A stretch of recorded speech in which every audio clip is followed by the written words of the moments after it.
மாறாத கர்த்தர் உன் பக்கம் இருப்பீர், மாறாதவர் போலதா. என் சஞ்சலம், என் நோவுகள், என் கஷ்டம் என்று கண்ணீர் வடிக்கிறாயோ, கவலைப்படாதே, சோராதே.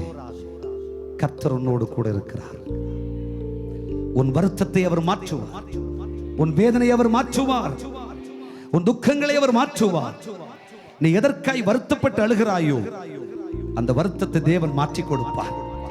என்றைக்கும் இந்த வேதனையா, என்றைக்கும் இந்த கண்ணீர் தானா, என்றைக்கும் இந்த அழுகை தானா, என்றைக்கும் இந்த சஞ்சலம் தானா?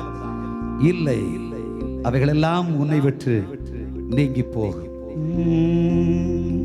சோராதே என் மனமே, சோர்ந்து போகாதே என் உள்ளமே. தேவனுடைய பிள்ளைகளை கர்த்தராகிய தேவன் சொல்கிறார், உன்னுடைய வாழ்க்கையில் இதுவரைக்கும் உன் நன்மைகளை அழித்து, சுகத்தை கெடுத்து, ஆஸ்தியை அழித்து, மேன்மையை இல்லாமலாக்கி, உன் உயர்வை நஷ்டப்படுத்தியவரை கர்த்தர் கெடுப்பார், அழிப்பார், இல்லாமலாக்கி போடுவார். ஆமென். நீ சொத்து வாங்கி 10 வருஷம் ஆச்சு, அனுபவிக்க விட்டானா? கையை தட்டி கர்த்தரை மகிமைப்படுத்து. கவலைப்படாத, கர்த்தர் அவனை அழிப்பார், கர்த்தர் அவனை கெடுப்பார், அவன் குடும்பத்தை தலைமுறையை தெய்வம் பாதிப்பார். கையை தட்டு, தீர்க்க தரிசனம் சொல்றேன், கர்த்தர் அதை செய்வார். உன் பத்திரத்தை எழுதி மாத்தினானா அவன் ஆண்டவர் தண்டிப்பார். உனக்கு எதிராய் வழக்கு போட்டானா தெய்வ யுத்தம் பண்ணுவார், கர்த்தர் கிரியை செய்வார், தேவனுடைய கிரியையை பார்ப்பார். ஆண்டவரே, அவனை மாதிரி பணம் கொடுத்து ஜட்ஜ்மெண்ட் வாங்க எனக்கு முடியாது ஆண்டவரே. நான் மனாசே குடும்பத்தில் சிறியவன். கர்த்தருக்கு ஒரு கைத்தட்டு கொடு. ஆண்டவரே, எனக்கு பெரிய அரசியல் பலம் ஒண்ணு இல்ல சாமி. ஆமா, எல்லாரிலும் சிறியவன்.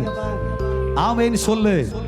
உனக்கு அரசியல் பலமும் வேணாம், பண பலமும் வேண்டாம்.